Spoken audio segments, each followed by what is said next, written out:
ஆண்டவராகிய இயேசு கிறிஸ்துவின் இனிதான நாமத்தினாலே இந்த தபசு காலத்தில் 31வது நாளில் உங்களை சந்திப்பதில் மகிழ்ச்சி அடைகிறேன். கர்த்தர் உங்களை ஆசீர்வதிப்பாராக. இந்த தியான வேலைக்கென்று தெரிந்து கொள்ளப்பட்ட வேத வசனம் 2 கொரிந்தியரின் புஸ்தகம் 9ஆம் அதிகாரம் 7ஆம் வசனம். 2 கொரிந்தியர் 9ஆம் அதிகாரம் 7ஆம் வசனம். அவனவன் விசனமாயும் அல்ல கட்டாயமாயும் அல்ல, தன் மனதில் நியமித்தபடி கொடுக்க கடவன். உற்சாகமாய் கொடுக்கிறவனிடத்தில் தேவன் பிரியமாய் இருக்கிறார்.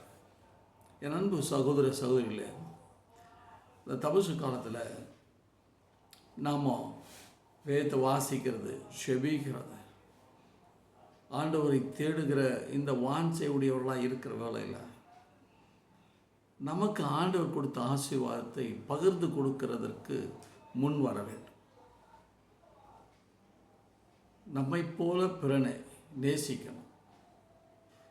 ஒரு இடத்தில் நீ அன்பு செலுத்துவது போல பிறரிடத்திலும் அன்பு செலுத்துவாயாக என்று ஆண்டவருடைய பிரதான கற்பனையாக இருக்கிறது. பிதாவானவர் இந்த உலகத்தின் மேல் அன்பு வைத்ததினால தன்னுடைய ஒரே குமாரனை இந்த உலகத்தின் மீட்புக்காக அனுப்பினார், கொடுத்தார் என்று யோவான் 3ஆம் அதிகாரம் 16ஆம் வசனம் தெளிவுபடுத்துகிறது. என் அன்பு சகோதரனே சகோதரியே, அழிந்து போகிற இந்த உலகத்தில் சுயநலக்காரர்களாக இருந்து நாம் பணத்தை சேர்க்கிறவர்களாக இருக்கிறோம், சொத்துக்களை சேர்க்கிறவர்களாக இருக்கிறோம். இந்த சொத்துக்களை சேர்க்கிறதுல சுயநலக்காரர்களாக இருந்து உறவுகளை விட்டு விடுகிறோம். அன்பு தணிந்து போகிறது.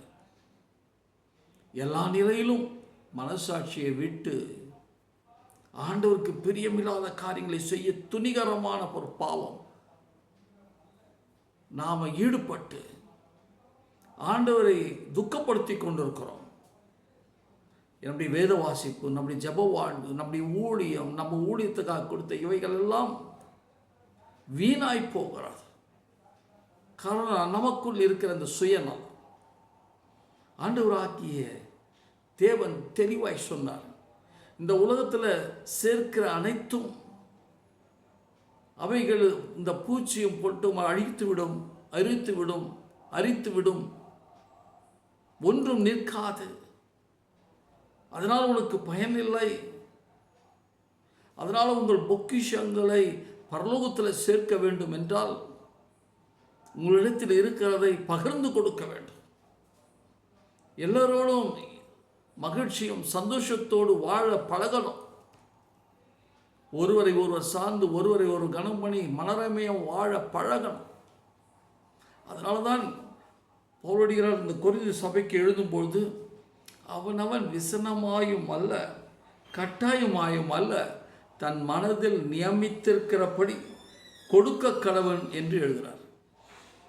ஆண்டவர் நமக்கு இந்த அழைப்பை கொடுத்திருக்கிறார். அவர்களுடைய மன விருப்பத்தின்படி, உங்கள் மனத்தில் நியமித்தபடி கொடுக்க முன்வாருங்கள் என்று சொல்லுகிறார்.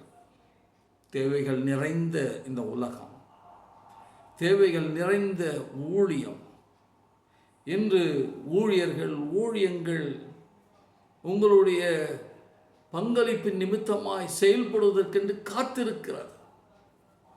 நீங்கள் உங்களை இந்த திருப்பணிக்கென்று அர்ப்பணிக்க முன்வர வேண்டும். உங்களுடைய சபைக்கு, உங்களுடைய திருச்சபையின் திருப்பணிகளுக்கு, நீங்கள் சார்ந்திருக்கிற நிறுவனத்தின் ஊழியங்களுக்கு,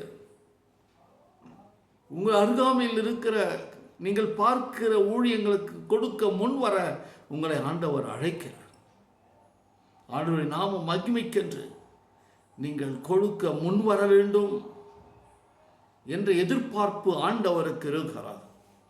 உன்னை ஆசீர்வதித்த ஆண்டவர், உனக்கு படிப்பு, வேலை, வாய்ப்பு, வசதிகளை ஏற்படுத்தி கொடுத்த ஆண்டவருக்கு நீ என்ன செய்கிறாய்? நீ எங்கே இருக்கிறாய்? பவுலடிகளார் மூலமாக அந்த சபைக்கு, கொரிந்து சபைக்கு சொல்கிறாரு, அவர்கள் மன உளைச்சலோடு முறுமுறுப்போடு ஏனோதான என்ற அலட்சியமாய் கொடுக்கிறதை பார்த்தவர் சிலர் கொடுக்க மனதற்றமாய் தன் இருதய கடினத்தை பார்த்தவர். பல நிலையில் ஊழியத்தின் காரியங்கள் தடைப்படுகிறது. ஊழியம் சிறப்பாய் செய்வதற்கு தடையாய், அதுக்கு விரோதமாய் கொடுக்காவிட்டாலும் பேசுகிறதை நிறுத்துங்கள் என்று சொல்வதைப் போல அவனவன் விசனமாயும் அல்ல, கட்டாயமாயும் அல்ல, தன் மனதில் நியமித்தபடி கொடுக்க கடவன். கொடுங்கள், அப்பொழுது ஆண்டவர் திருப்பி கொடுப்பார். கொடுங்கள், அவர் அமுக்கி குலுக்கி சரிந்து விழும்படி கொடுக்கிறார். கொடுங்கள், அப்பொழுது உங்கள் சந்தோஷம் நிறைவாகும்படி கொடுக்கிறவர். ஒரு நாளும் ஆண்டவருக்கு கொடுக்கிறவர்கள் தரித்திரராவதில்லை. திருப்பணிக்கென்று, ஊழியத்திற்கென்று, ஊழியங்களுக்கென்று நீங்கள் கொடுக்கிறது ஒரு நாளும் ஆண்டவர் உங்களை குறைவுபட வைக்கிறதில்லை. ஒரு நாளும் ஆண்டவர் கடன்காரங்கள் அல்ல, அவர் திருப்பி தருகிற தேவன். எவ்வளவா நீங்கள் கொடுக்கிறீர்களோ அதை திருப்பி தர அவரால் முடியும். அவர் செய்கிறவர். அந்த விசுவாசம், அந்த நம்பிக்கை வரணும். அதனால்தான் இங்கு பவுலடிகளார் மூலமாக ஆண்டவர் சொல்றாரு, உற்சாகமாய் கொடுக்கிற இடத்துல தேவன் பிரியமாயிருக்கிறார். ஆண்டவருடைய பிரியத்திற்கு பாத்திரவான்களாய் இருக்க விரும்பினார். மனமோ அந்த உற்சாகமாய் ஆண்டவருக்காக, ஆண்டவருடைய துரு பணிக்காக, சுவிசேஷ பணிக்காக, ஆத்தும ஆதாயம் செய்வதற்காக நீங்கள் கொடுக்க முன்வாருங்கள். உங்கள் நேரத்தை கொடுங்க, உங்கள் பணத்தை கொடுங்க, உங்களை அர்ப்பணியுங்கள். ஆண்டவருடைய நாம மகிமைக்கென்று ஆண்டவர் உங்களை அழைக்கிறார். ஆண்டவருடைய ராஜ்யத்தை கட்டுவதற்கு நீங்கள் தேவை. உங்களை ஆண்டவருக்கு ஒப்பு கொடுங்கள். உற்சாகமாய் கொடுக்கிற இடத்தில் தேவன் பிரியமாய் இருக்கிறார். ஆண்டவராகிய இயேசு பிலிப்பை அழைத்து சொன்னார், திரளான மக்கள் இருக்கிறார்கள், அவர்களுக்கு உணவு கொடுக்க வேண்டும் என்றார். 200 பணத்திற்கு இருந்தாலும் அவர்களுக்கு உணவு வாங்க முடியாது, அப்படியே பணம் இருந்தாலும் உணவு கிடைப்பதில்லை என்று சொல்லி அவன் கலங்கி கொண்டிருக்க வேலையில் இயேசுவிடத்தில் எப்படி பேசி கொண்டிருக்கலையே. அந்த அந்திரேயா, பிலிப்பு எல்லாம் சேர்ந்து போய் பார்த்து ஒரு சிறுவன் கொடுக்கிறான். 5 அப்பம் 2 மீன் எங்களிடத்தில் இருக்கிறது. இதை இயேசுவிடத்தில் சொல்லுவதாக யோவான் எழுதின சுவிசேஷம் 6ஆம் அதிகாரத்தில் வாசிக்கிறோம். 6:9 வசனம் சொல்லுகிறது, இங்கே ஒரு பையன் இருக்கிறான், 5 அப்பம் 2 மீனை கொடுக்கிறான். இயேசு அதை கேட்ட மாத்திரத்தில் எல்லோரையும் வரிசையாக உட்கார வையுங்கள் என்றார். புருஷர்கள் மட்டும் 5000 பேர் இருந்தார்களாம். மனைவிமார்கள், பிள்ளைகள், திரளான மக்கள். ஆனால் இந்த சிறு பையன் 5 அப்பம் 2 மீனை கொடுத்தது ஆண்டவருக்கு போதுமானதாக இருந்தது. அதை வாங்கி ஆசீர்வதித்து அதை கொடுத்தார். 5000 புருஷர்கள், ஸ்திரீகள், பிள்ளைகள் சாப்பிட்டு திருப்தி அடைந்து 12 கூடை நிறைய மீதியை எடுத்தார்கள் என்று பார்க்கிறோம். என் அன்பு சகோதரன், சகோதரி, எனக்கே இல்லை, நான் போய் என்ன கொடுக்குறது? இப்படி உன்னை நீயே ஏமாற்றிக்கொள்ளாது. உன் குறைவுகளை நிறைவாக ஆண்டவரால் முடியும். நீங்கள் ஆண்டவரை மையப்படுத்தும்படி கொடுக்கிற காரியங்கள் ஒன்றாலும் அது வீணாய் போவதில்லை. ஆண்டவருக்கென்று கொடுங்கள். அதை ஆண்டவர் எல்லாருடைய மகிழ்ச்சிக்காக, எல்லாருடைய மேன்மைக்காக, ஆண்டவருடைய ராஜ்யத்தை கட்டுவதற்கு அது ஆசீர்வாதமாக அதை மாற்றித் தருவார். அதன் மூலமாக நீங்கள் ஆசீர்வதிக்கப்படுவீர்கள். உங்களுடைய தேவைகள் சந்திக்கப்படும். உங்களுடைய எதிர்பார்ப்புகளை நிறைவேற்றுவார். உங்கள் பலவீனங்களில் புதிய பலனை பெற்றுக்கொள்வீர்கள். ஆண்டவரோடு இணைகிற பொழுது, ஆண்டவருடைய திருப்பணியில் உங்களை இணைத்துக் கொள்ளுகிற பொழுது, ஆண்டவர் உங்களுக்காக செயல்படும்படி தீவிரம் காட்டுவார். கொடுத்தாதான் செய்வார் என்பது அல்ல, உங்களுடைய உள்ளத்தை பார்க்கிறார், உங்களுடைய எண்ணங்களை பார்க்கிறார். எப்படியாய் இவ்வளவாய் நீங்கள் ஆண்டவரை கணிக்கிறீர்கள், ஆண்டவரோடு இணைகிறீர்கள், ஆண்டவரை மகிமைப்படுத்துகிறீர்கள் என்பதை பார்த்து அவர் உங்களை கனம் பண்ணுகிறவர், உங்களை சுகமாக்குகிறவர், உங்களை மேன்மைப்படுத்துகிறவர், உங்கள் வாழ்வில் இடைபடுகிறவர். சொந்து போகாதீர்கள். ஆண்டவர் உற்சாகமாய் கொடுக்கிற இடத்துல பிரியமாய் இருக்கிறவர். 2 கொரிந்தியரின் புஸ்தகத்தில் 8ஆம் அதிகாரம் முதல் 5 வசனங்களை வாசித்தால்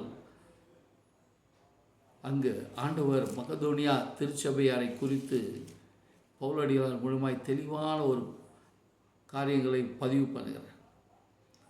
மக்கதோனியா திருச்சபையார் மிகுந்த உபத்திரவத்தின் மத்தியில் வாழ்கிறவர்கள், பலவிதமான சோதனைக்கு உட்பட்டவர்கள், கொடிய தரித்திரத்தின் மத்தியில் வாழ்ந்து கொண்டிருக்கிறவர்கள். எருசலேமில் திருப்பணி நடக்கிறது, நற்செய்தி பணி நடக்கிறது.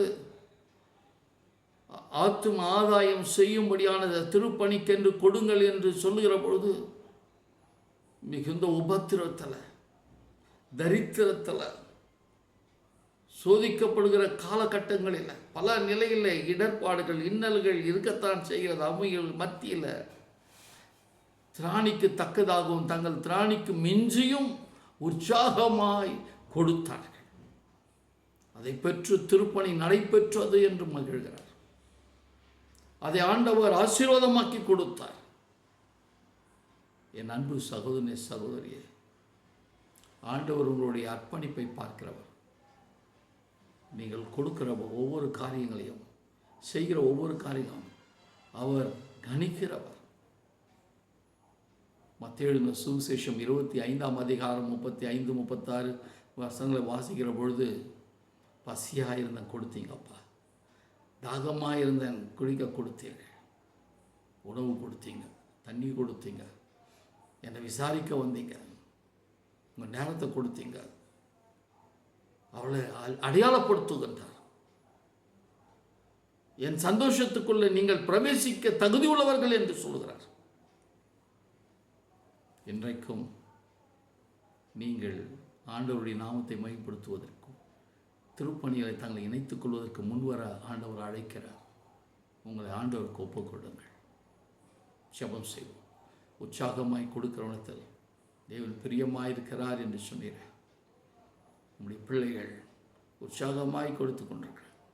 மனதிறங்கும் சுவாமி, உங்களுடைய ஊழியத்தையும் ஊழியர்களையும் கனம் பண்ணுகிற, கௌரவப்படுத்துகிற, உங்களுடைய ஒரு ராஜ்யத்தை கட்டும்படியான திருப்பணியில் தாங்கள் இணைத்திருக்கிற ஒவ்வொருவரையும் உங்களுடைய பிரசன்னத்தால் நிரப்புவீராக, தேவ மகிமையால் நிரப்புவீராக.